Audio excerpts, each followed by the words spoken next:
For today's video, samahan niyo ako na tanggalin nga ang foam cover para malabahan kasi ng gigitata na nga rin. Samahan niyo nga rin pala akong magugos ng mga kaldero. Cheers! Pero bago nga rin pala ako mag-umpisa sa mga gagawin ko sa mga gawaing bahay, naligo nga lang muna kami katapos nga rin namin kumain. Yung araw din kasi naisipan ko na tanggalin na nga itong foam cover para malabahan kasi ng gigitata na nga rin at napakadugyot at baka mabash pa nga tayo. Cheers! Sobrang dumi na nga rin kasi at hindi ko rin pwedeng pabayaan lalo na at may maliliit na bata. Tal, dinadalaw naman ako ngayon ng aking kasipagan. Huy! Kaya for today's video, samahan nyo ako sa aking A Day in My Life. At sana nga, samahan nyo pa rin ako na panoorin nga itong video ko kahit pa ulit-ulit lang. Alam ko na nananawa na nga rin kayo pero plus lang, nakikiusap ako sa inyo na panoorin nyo itong video ko.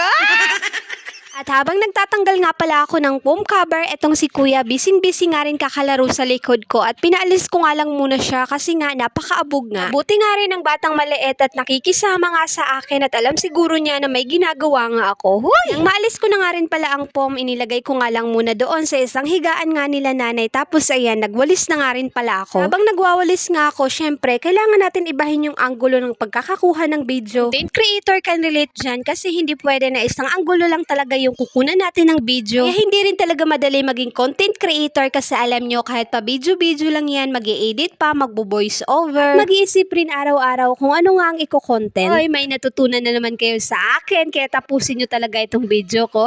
Charis! Panig nga lang muna pala dyan ang inilatag ko pansamantala habang lalabahan ko pa nga yung foam cover. Pag okay na nga rin, matuyo na nga rin yun, ibabalik ko na nga lang din ulit. Pinagbabalik ko na nga rin pala dyan yung mga unan kasi itong si BBC yan gumagapang na nga rin. Tinuloy ko nga lang pala dyan yung pagwawalis ko. Uy, parang ang sipag ko ngayong araw. Cheers!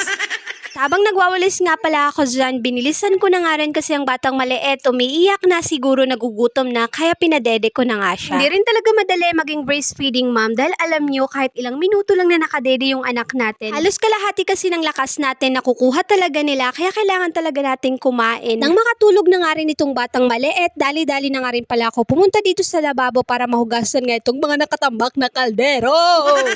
Kagabi ko pa nga sana ito huhugasan ng kaso nga lang nawalan nga ng tubig kaya ayun, umabot talaga sa point na umaga ko na lang nahugasan. Tayo talagang mga nanay no, sa isang araw hindi lang talaga isang trabaho ang natatapos natin. Na rin kung may mga anak pa tayo na kailangang bantayan, talagang madalian talaga ang ating mga kilos para matapos ng agad sa mga gawaing bahay. Kasi ako nga minsan pahirapan din talaga akong kumilos lalo na itong mga anak ko, alam nyo, napakaiyakin talaga. Akin na nga nila naman na yung pag-uugali, pati pa naman yung pagiging iyakin. Huy! Charis! Struggle ko talaga dito sa dalawang bata ang pagiging iyakin nila dahil alam nyo itong si Kuya Tantan tuwing gigising iiyak, kapag matutulog iiyak, lahat na lang iniiyak na.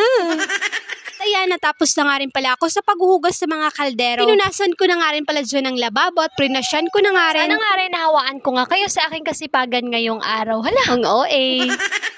Pit na nga rin palang magtanghalian dyan at nang matapos nga rin ako dyan, kumain nga rin kami agad ni Kuya Tantan. Nakaabot nga rin kayo hanggang dito. Maraming salamat po. See you in my next vlog. At kung nagustuhan nyo nga rin, don't forget to like, follow, and share this video. Thank you for watching.